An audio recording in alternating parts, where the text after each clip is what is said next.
Bonjour à tous et bienvenue sur boursicoté.com pour cette nouvelle analyse technique du CAC 40 en clôture avec une séance qui a confirmé le signal que nous avions hier. Hier, pour mémoire, nous avions un avalement haussier. Je vous disais qu'on manquait un petit peu de conviction par manque de volume. On a tout de même confirmé aujourd'hui en venant ici sur cette zone des 7090 points. C'est la zone à surveiller pour aujourd'hui. On a franchi 7050. On a franchi 7090 points avant de clôturer donc à 7113,66. Le CAC 40 gagne ce soir 1,13% par rapport à la clôture de la séance précédente.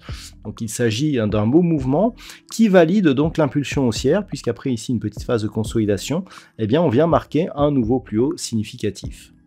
Au niveau des indicateurs techniques, on reprend une dynamique haussière sur les histogrammes du MACD, on marque la pression ici sur le RSI dynamique et on a une petite augmentation des volumes. Alors, on ne peut pas vraiment parler de conviction, mais on repasse tout juste ici au-delà de la moyenne donc des 20 dernières séances, ce qui suffit à nous donner une petite hausse. Donc bon, ce n'est pas exceptionnel, mais en tout cas, ça, pour l'instant, ça suffit à valider, je dirais, cette reprise haussière. Alors, rien n'est fait. Comme je vous l'indique depuis maintenant quelques jours, tant que l'on reste ici sous 7175 points, on est toujours dans cette dynamique ici qui est baissière, puisque l'on a ici une succession de points hauts qui, même avec celui du jour, reste baissière. On voit toutefois que la dynamique ici a tendance au moins à se neutraliser. Et donc, si on venait casser ici cette zone des 7175 points, on aurait un vrai signal d'inversion de tendance. À noter que dans cette unité de temps daily, il faut remonter ici au 15 septembre pour avoir un contact sur la bande de Bollinger supérieure. Il s'en est fallu de peu, nous n'avons pas de contact aujourd'hui et ça serait vraiment un signal intéressant d'avoir ce retournement de tendance. Au niveau des valeurs, le palmarès est plutôt bien orienté. Schneider Electric, suite à ses résultats, gagne 8,26%. Très beau gain, Worldline gagne 5,65%, le grand SA plus 3,11%. Derrière, Saint-Gobain et Veolia Environnement sont proches d'un gain de 2,5%. Au niveau des plus fortes baisses, alors on retrouve Airbus qui perd 1,93%, ArcelorMittal moins 1,67%, tous les deux suite à des résultats. Carrefour, Stellantis et Thales sont sur des baisses inférieures.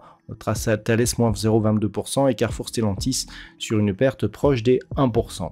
Donc, d'un point de vue technique, c'est relativement clair, on a cassé des signaux que l'on attendait. Clairement, l'objectif sera maintenant une poursuite en direction des 7175 points, avec un niveau d'invalidation qui est très proche, puisqu'il faudrait repasser sous 7090 points, où cette zone ici de résistance pourrait se transformer en support pour commencer à invalider ce mouvement. Donc pour l'instant, on n'a pas une grosse amplitude de cassure, donc cette zone des 7090 points sera importante. Si on revient ici sur cette zone des 7175 points, on aura une configuration assez intéressante, puisque l'on a ici des ondulations qui sont de plus en plus fortes, donc autour de cette zone des 7175.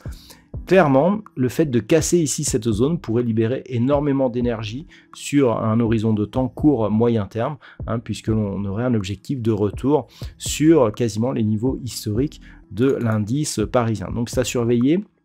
Si les cours repassent ici sous 7090 points, le fait que l'on ait un nouveau plus haut significatif, il faudrait repasser sous la barre des 6950 points pour invalider le mouvement et repartir ici en direction des 6800 points. Voilà donc tout ce que l'on peut dire aujourd'hui sur cette configuration technique. D'un point de vue statistique, on reste sur une probabilité baissière, puisque même si c'est très très faible pour cette fin de semaine, notamment donc pour demain et même le début de la semaine prochaine, ça pourrait s'accélérer en milieu de semaine prochaine, et pour l'instant les statistiques, malgré ce beau signal, restent orientées à la baisse pour les prochains jours. Voilà donc ce que l'on peut dire sur cette analyse technique. Je vous souhaite une très bonne soirée, on se retrouve dès demain pour d'autres analyses techniques, toujours sur le site boursicoté.com.